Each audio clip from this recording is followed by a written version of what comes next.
Je suis Alexandre, j'ai 24 ans et je suis growth hacker chez Nimley. Une phrase très simple, moi mon rôle c'est vraiment de doper la croissance d'une entreprise de manière simple, peu coûteuse et rapidement. Le but c'est vraiment d'éliminer tous les points de friction qui pourraient empêcher la croissance d'une entreprise et éventuellement aussi détecter des éléments qui pourraient être game changers, c'est-à-dire changer totalement la vision de l'entreprise et de la façon d'avancer. C'est vraiment des projets très rapides, de l'ordre du jour, de la semaine, voire du mois, mais c'est plutôt rare. Et le but c'est d'itérer le plus rapidement possible pour aboutir à une solution qui soit scalable, c'est-à-dire qui puisse être industrialisée de manière plus grande échelle et d'une manière durable pour l'entreprise.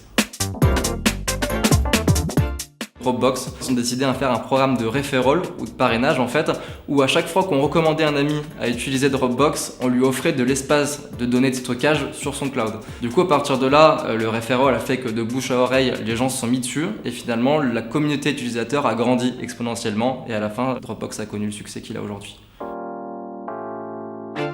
Est-ce qu'il faut être tech pour être growth hacker aujourd'hui? Je pense pas. J'ai fait une école d'ingénieur sur Grenoble et le truc qui m'a mis vraiment le déclic, c'est quand je suis parti en Erasmus, j'ai eu l'opportunité de choisir mes cours en fait et j'ai pris un cours d'innovation et d'entrepreneuriat. Mais finalement, tout ce que je pensais savoir, je l'ai appris sur le tas.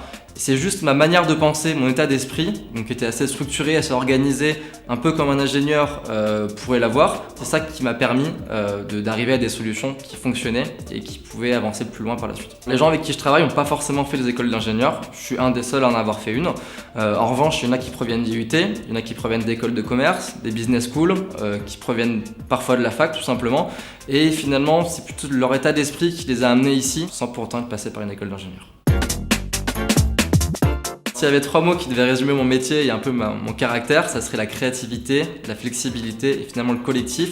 Parce qu'on a beau trouver tous les hacks du monde, s'ils ne s'intègrent pas dans un processus et dans une équipe, finalement ils serviront à rien. Et c'est grâce à ces collectifs et cette équipe qu'on va pouvoir justement être créatif quelque part, trouver des idées, les mettre en place et faire exploser sa boîte.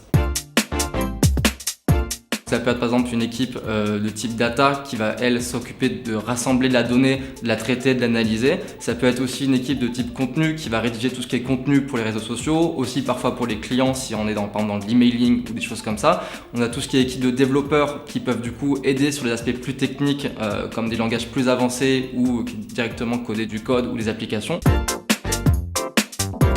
Je pense que la plus grosse offre que j'ai eue c'était 80K.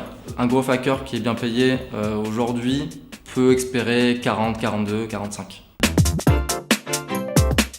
Je pense que l'erreur majoritaire, c'est d'aller trop vite, de se dire on a trouvé la solution, ça a marché, et de se lancer dedans à tête baissée finalement, bien structurer sa pensée, pour qu'à la fin, on ne soit pas surpris par des choses qui pourraient arriver, et se relire. Je pense que c'est important de se relire.